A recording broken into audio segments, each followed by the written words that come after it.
Hello, it's John Riley, and in this video we're going to talk a little bit about strategy.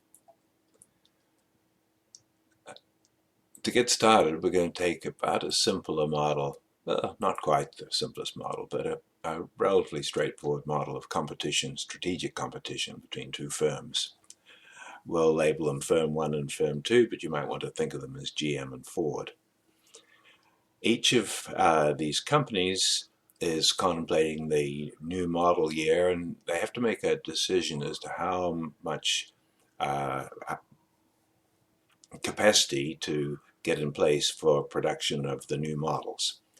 So in our model, the number QI is the capacity or output, or planned output of firm I, and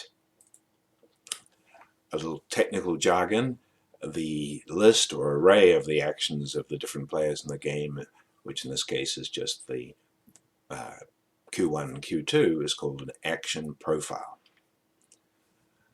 Now, we have to be precise in analyzing a game about the order in which players move and who knows what. So in this model, we're going to assume that each firm must make its capacity decision before finding out the capacity of the other firm.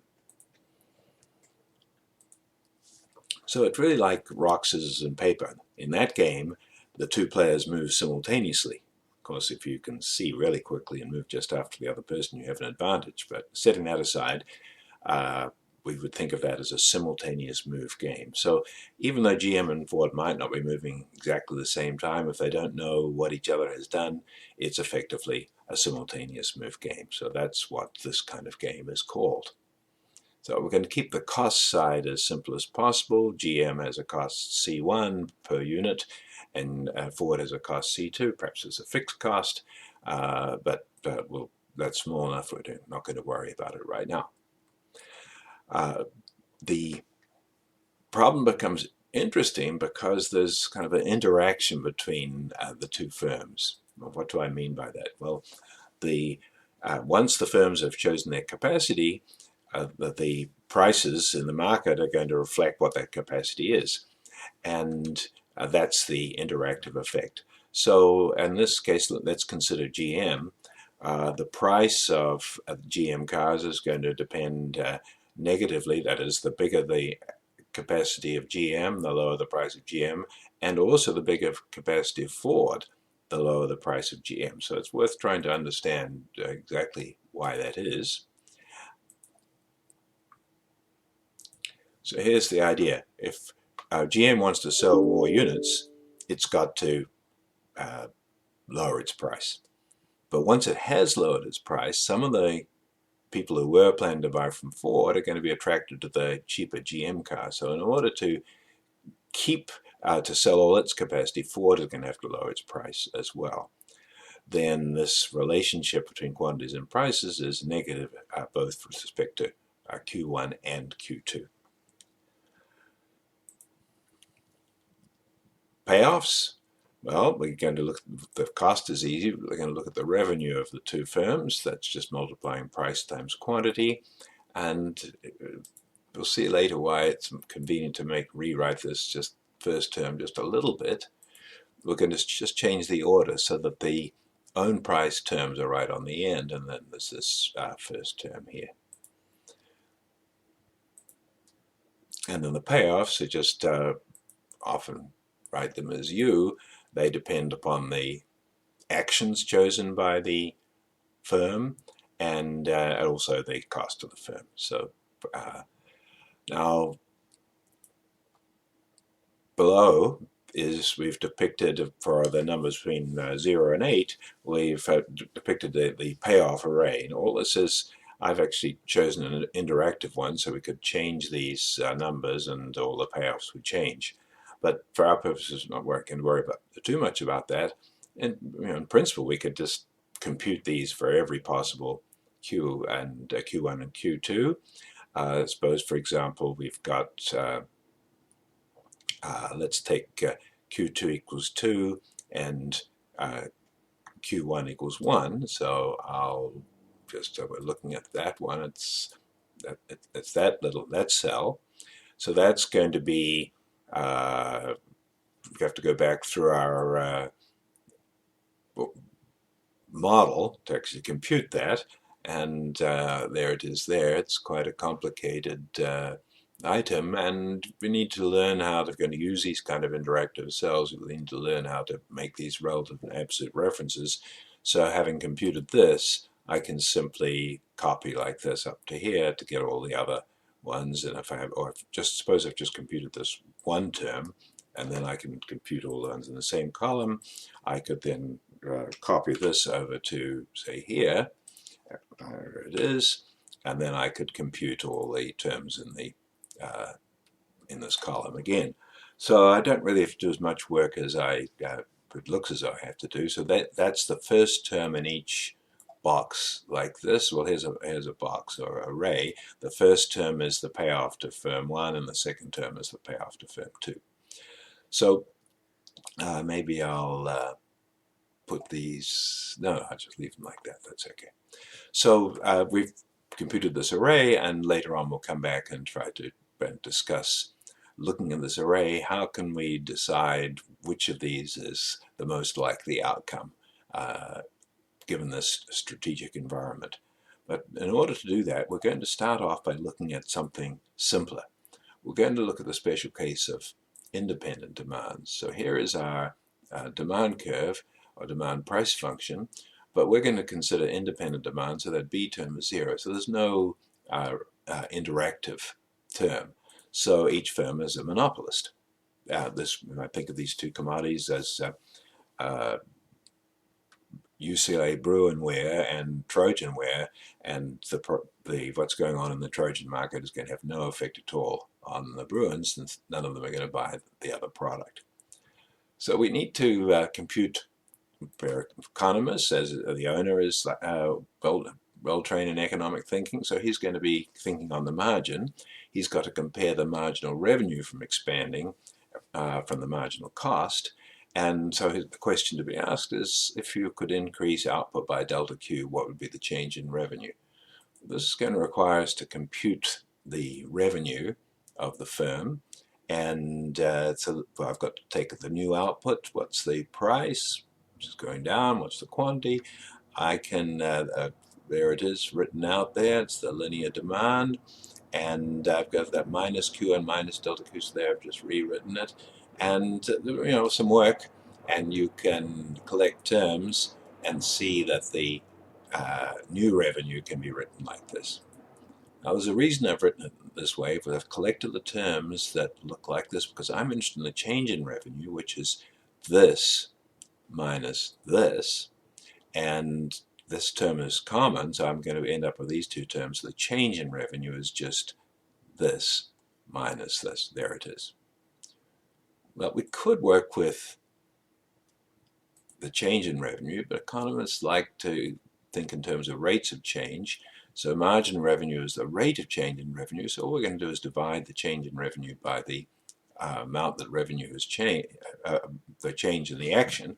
So I divide the change in revenue by the change in quantity, and this disappears, and that was a quadratic, becomes a linear term. So now we have an expression for the marginal revenue of the firm. Of course, the marginal cost is just C1. So we have to decide now what we should choose for the extra revenue. So let's take 1 unit. So we're going to compare with delta Q equals 1. This is A1 minus 2Q1 minus 1. So there's the marginal revenue. Let's see if we've got that correct. Here it is. So we've got some data here. This is 14 and this is 2. So the marginal revenue is 13 minus 2Q1. The marginal cost is 2. So what should the firm do? Well, the firm should expand as long as the marginal revenue is greater than the marginal cost. So in this example, as long as Q1, let's A1 minus 1 is 13. So as long as Q1 is, let's see, I'll maybe do this computation. If A1 is 14 and C is 2, then this is 13. This, as long as Q is 5, that's 13 minus 10 is 3, which is greater than 2, so Q1 equals 5, the firm should expand. If Q1 equals 6, things get reversed. Or I could draw the picture. I could plot the chart showing the marginal revenue of the firm for every quantity, and I'm just plotting this curve, 13 minus 2Q1, and I can plot the marginal cost, which is 2, and as long as the blue graph of the marginal revenue is higher than marginal cost, I should expand. Now, in the case we've depicted, there's a single solution, but if I change this, that's no longer the case. Now, there is a point like this where marginal revenue is equal to marginal cost, so the firm could produce 6 units, or it could go to 7 units, and then its extra revenue is the same as its extra cost. So in this case, there are 2 profit maximizing outputs. Just a parenthetical remark, this is one reason why economists don't like to have finite increments. They'd rather make those increments very, very small. So if you let delta Q get very, very small, well, you may as well go all the way and make it 0. Then the marginal revenue is the rate of change of revenue with respect to cost is A1 minus 2Q1. So that's what a mathematician would do. Marginal revenue is A1 minus 2Q1. So look at increments and then let those increments go to 0. Of course, that's calculus. So we've got this crucial result, which is given the revenue is this expression, A1 minus Q1 times Q1, marginal revenue is this expression. Yes, here. No, marginal revenue is this expression. Now we're going to use that to discuss strategy. Well, just as in the special case, we're going to look at marginal analysis. So here's our revenue function.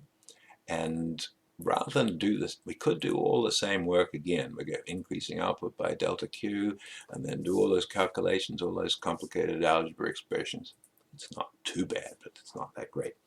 So, but we can look at the special case that we've already studied, because in that special case, when you got this revenue function, you had this marginal revenue function. So there's a number A1 there, and there's a number A1 here. So over here, the only difference is this is not changing. It's Q1 that's changing. So this number is the new number. So where we had A1, we're going to have A1 minus this, which is A1 minus BQ1. So just appealing to the logic of what we've already done, the marginal revenue must be this. Since this was what it was before, we've replaced the A1 by the A1 minus BQ2, and we've got marginal revenue. And if you're not absolutely convinced, then you should try it yourself, but I want you to trust me. So we've got this expression for marginal revenue, and if the owner of firm 1 is maximizing, he's going to be comparing his marginal revenue with marginal cost, and of course, by a symmetrical argument, the same thing going on at the other firm. So we've got this way of thinking about the decisions of each of the firms. All right, so I want to just make a remark about this particular example. Let's look at the margin revenue of firm 1. Note that the higher the, well, first of all, suppose the firm 2 doesn't produce anything, so margin revenue is just A1 minus this term at the end.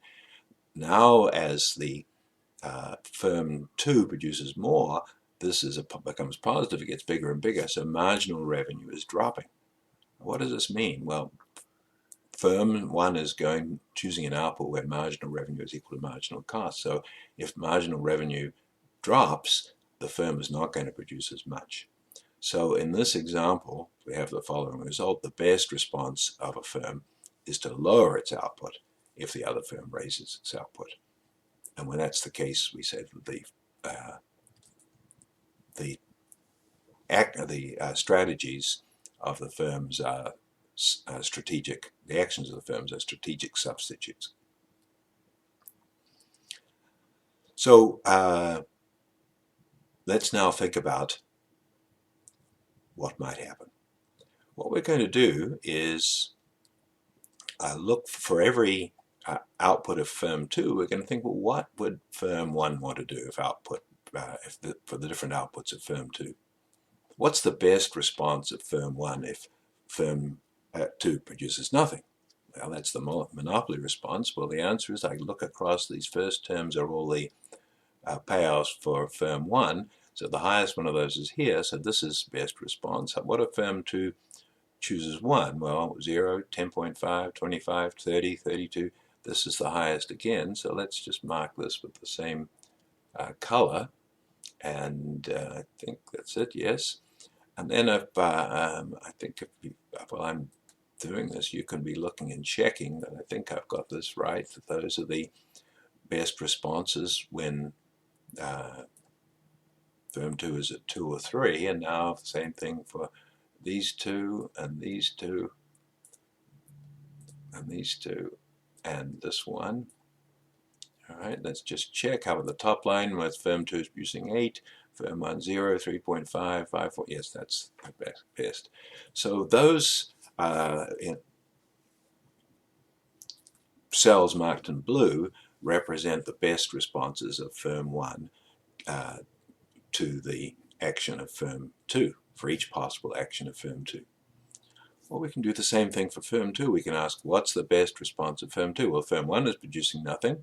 That's the best. 39 is the highest profit, so that's the answer. So let's mark that. Okay, we'll use pink. And 33 is the highest there, so we're going to have something very similar. Yeah, and in fact, you can have a look and check that it goes like this. Okay, and then it's going to go here. We'll leave that one out for the moment, and it's going to go here.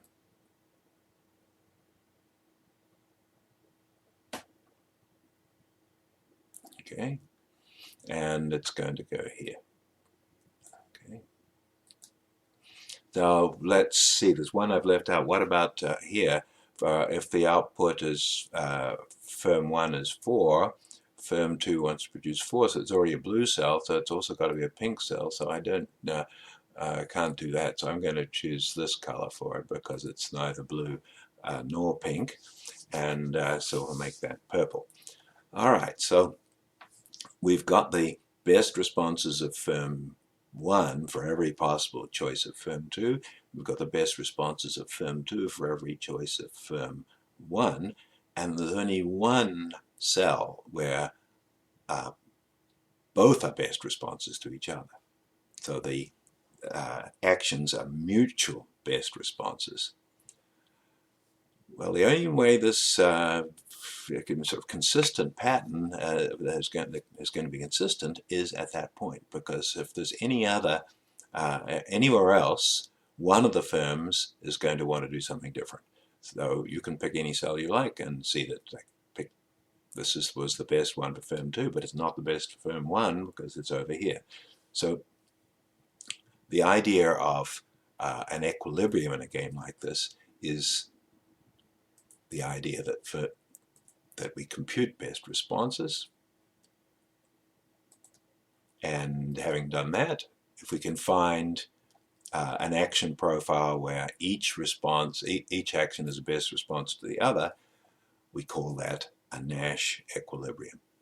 And that's the prediction we make as economists as to what firms will do if they're competing with each other.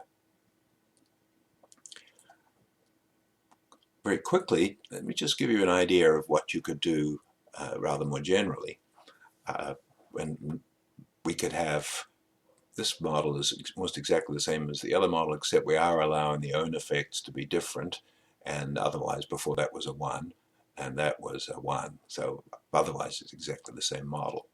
So here's a different way we might solve this problem, where we're not going to look at integers. We're just going to say, all right, let's, the choices, this is the action of firm 1, the action of firm 2, compute prices. That's just, here's the formula. So this price is A1 minus B11 times the quantity. There it is, that, and minus D4, which is this number, times B9. So there's the price for firm 1, there's the price for firm 2, compute revenue, price times quantity. Cost is just unit cost times the output, and hence profit.